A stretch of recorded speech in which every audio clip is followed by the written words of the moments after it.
E no nosso quadro Entrevista da Semana, nós temos o prazer de receber a psicóloga Gelsi Bissolotti dos Santos, que vai falar sobre um tema, gente, que muitas pessoas têm dificuldade, a mudança. Por que algumas pessoas têm tanto sofrimento em terem algumas mudanças? Primeiro, Gelsi, muito obrigada por receber a nossa equipe. Seja bem-vindo ao nosso programa.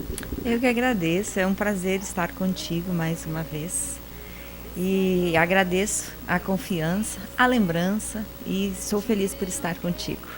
Feliz nós, porque vamos ter aqui um bate-papo bem descontraído, Gelsi. E vamos falar sobre por que algumas pessoas sofrem tanto, até com pequenas mudanças. O que acontece com o ser humano com relação a isso, com foco na psicologia? Alice, tu traz bem de algumas pessoas têm dificuldade, mas na verdade um certo grau de dificuldade todos nós temos. Vai variar o grau de acordo com aquilo que experimentamos ao longo da vida, porque ao longo da vida nós vamos construindo padrões, né, de entendimento, comportamento, de acordo com a situação, o ambiente em que a gente está inserido. Cada um à sua maneira, cada um o seu padrão. Então, aquela criança que passou por uma vida mais estruturada, mais tranquila, né, que não precisou aprender a lidar com isso, ela amadurece, né? E às vezes para ela a mudança não assusta tanto, porque é uma novidade. Para aquela criança que a cada momento acontece algo, uma perda, né, de um ente querido, uma troca de cidade, que ela precisa enfrentar uma nova escola, novos coleguinhas, e isso repetidamente ao longo de sua vida, vai ficando marcas de acordo com as experiências que ela viveu. Se foram positivas, ótimo, vai facilitar. Se não foram tantas, não vai facilitar, né? E tem uma outra questão também que a gente precisa lembrar, que o desconhecido nos assombra, né? Aquilo que eu conheço, eu controlo. Aquilo que eu desconheço pode me provocar medo, porque eu não tenho total controle.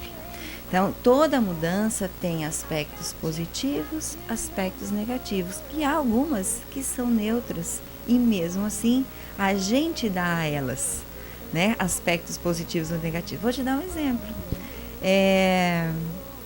Uma mudança de estado civil, ela pode ser negativa ou positiva, dependendo da situação em que eu estou e do quanto o que o outro representa para mim. Então, ela tem ou um aspecto cognitivo, ou positivo, ou um aspecto negativo. Já o corte de cabelo. Sim, eu queria justamente chegar nesse ponto, porque eu não ia falar. Ou uma troca de cor. Exatamente, porque estamos nessa fase de querer mudar. Então, por exemplo, um exemplo bem prático para todo mundo que me conhece. Há mais de 20 anos com cabelo loiro, né? Decidi agora dar uma mudada. Quantas vezes eu falei nisso e ainda não fiz? Porque isso me assusta. Porque uma vez eu mudei, fiquei uma semana, entrei em pânico e não dei conta. Então, agora eu estou amadurecendo a ideia, conversando com cabeleireira, trocando ideias. Por que causa esse impacto? Se é só a cor do cabelo ou uma transformação, digamos assim? Para o meu, eu mudei. Já tem mais ou menos um ano, né? Mas primeiro porque você já construiu a sua imagem, né? Você tem a imagem da Alice loura. Então, embora não tenha sido loura a vida inteira, mas nos últimos 20 anos foi assim que você se deparou com o espelho. Então é preciso sim que você se prepare, você não está errado em fazer esse processo de conversar, de pensar, de se imaginar, né? E mesmo assim, é claro que no primeiro momento vai gerar um impacto. Ela é uma mudança neutra. Ela não é nem negativa nem positiva, porque independente da cor do cabelo, a Alice não vai mudar a vida dela, né? Todo o resto vai estar ali quando ela chegar em casa morena. Nada vai mudar. Mas é você, né? É o sujeito que dá para esta questão o peso negativo ou positivo. Mas é bom a gente lembrar que toda mudança nos faz crescer, inclusive as negativas. Porque é pelas experiências, né, quando a gente se atreve, se permite viver uma mudança, aceita que ela nos venha mesmo que aparentemente não seja boa, que nós crescemos, amadurecemos, né? Vamos melhorando. Precisamos aprender a lidar com as adversidades. Precisamos aceitar e sair da nossa zona de conforto. E a mudança faz isso, ela dá uma chacoalhada, me tira da minha zona de conforto e na grande maioria das vezes, depois que a mudança está novamente acomodada em minha vida, eu olho para trás e penso, nossa, sabe que isso me fez bem? Sabe que embora tenha me parecido tão difícil, foi bom, o resultado é positivo? A gente precisa aprender a se arriscar também, a permitir que as coisas venham, ter coragem. E tudo, com exceção da perda de alguém ou da minha própria vida, tudo pode se voltar atrás. Tudo posso correr atrás. Eu posso me arrepender de uma mudança que eu provoquei. E posso voltar atrás. A vida tem essa plasticidade. E isso é um espetáculo, né? Isso é maravilhoso. Então, quando eu penso nisso, eu também tiro o peso da mudança. Ela não tem esse peso todo que a gente coloca, né?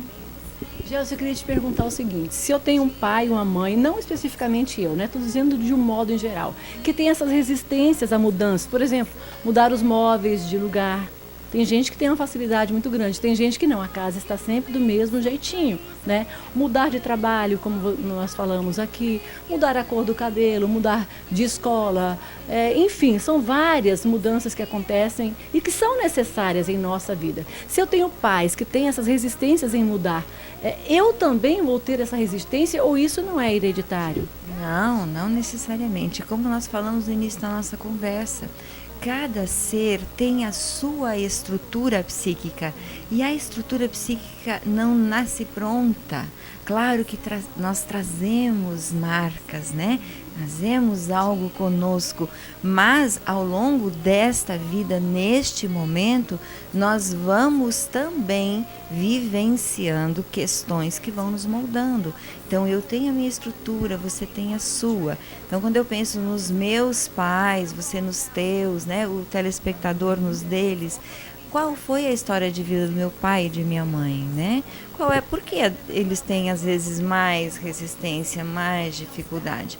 Como foi para eles chegar onde chegaram, conquistar o que conquistaram, né? Cada um tem a sua história e dentro da sua história, da sua experiência, foi desenvolvendo a sua estrutura psíquica, né? E é a partir dela que eu vou agir e reagir. Então, quem está em casa agora, de repente, pensando em uma mudança, que está com aquela dificuldade, Gelson, seria interessante também uma conversa com o psicólogo? Sim, muitas pessoas, né, antes de fazer uma mudança, ou quando desejam fazer ou são colocadas numa situação de mudança, buscam ajuda sim. O diálogo com o psicólogo vai ajudar a clarear e a principalmente perceber o peso que eu estou dando para aquela situação e se ele é real. Porque às vezes eu estou colocando um peso muito grande na situação que na verdade não existe, que ela pode me fazer um bem muito grande. A mudança é de cada um. Então, quando a gente está falando de mudanças externas, mas disso que acabamos de falar agora é uma mudança interna. Eu mudar a minha maneira de olhar a situação e aprender que eu tenho como controlar e trabalhar isso em mim. Eu gosto muito do princípio, Alice, não sei se você ouviu falar, que é o princípio 10/90. Que 10% de tudo que acontece em nossa vida nós não temos controle. Mas 90% é aquilo que nós vamos fazer com aquele 10%. Então, quando a gente pensa nesse conceito, a gente vê que, na verdade, nós não temos controle de muito pouco. 10% é muito pouco. 10% é eu pegar meu carro e ter que parar na esquina porque o semáforo fechou. Eu não tenho controle sobre isso. Eu tenho que parar ali. E aí eu já estou atrasada para o trabalho, né? 90% é o que eu vou fazer com isso. Eu vou me acalmar, vou respirar, esperar o sinal abrir ou vou ficar irritado, estressado. Então, é eu quem decido o que eu vou fazer com os 10% que a vida me traz. E a mudança está dentro desse 10%. Ela, seja qual for, ela é só 10%. 90% é eu, é você que vai escolher o que fazer com aquilo. Bom, um fato, gente, é notório. A vida é cheia de mudanças. Desde que a gente nasce até o nosso desenvolvimento e até a nossa passagem, a gente está sempre mudando. Só que tem mudanças que a gente não sente um impacto tão grande. Outras mudanças, algumas pessoas sentem um impacto maior. Mas nós queremos deixar uma dica muito especial para você que de repente está aí prestes a fazer alguma mudança em sua vida. Reflita, pense, se precisar de um diálogo com um psicólogo, está aqui a Gelsi à disposição, né, uma grande profissional, que eu quero agradecer a participação. E para mim foi muito válida essa entrevista, espero que para você de casa também tenha esclarecido muitas coisas. Afinal, às vezes nós damos muita importância para as coisas que não merecem tanta importância assim. Fica essa reflexão, Gelsi, muito obrigada, gratidão pela sua participação e que você possa participar mais vezes do nosso programa. Com muito prazer, Alice, eu é que agradeço. Um beijinho, com muito carinho também para quem está em casa. E é isso mesmo, precisou de ajuda, vai buscar. A gente não precisa sofrer, nós não somos sozinhos e temos que nos dar o direito de, às vezes, sentir dificuldade e buscar ajuda. Não se fechar, não somos conchinhas, somos seres humanos e enquanto seres humanos precisamos um do outro, né? Relaxa um pouco mais, tira o peso das coisas, a vida deve ser leve e não pesada. Este é o nosso programa Mulheres Luz, 14 anos no ar para você.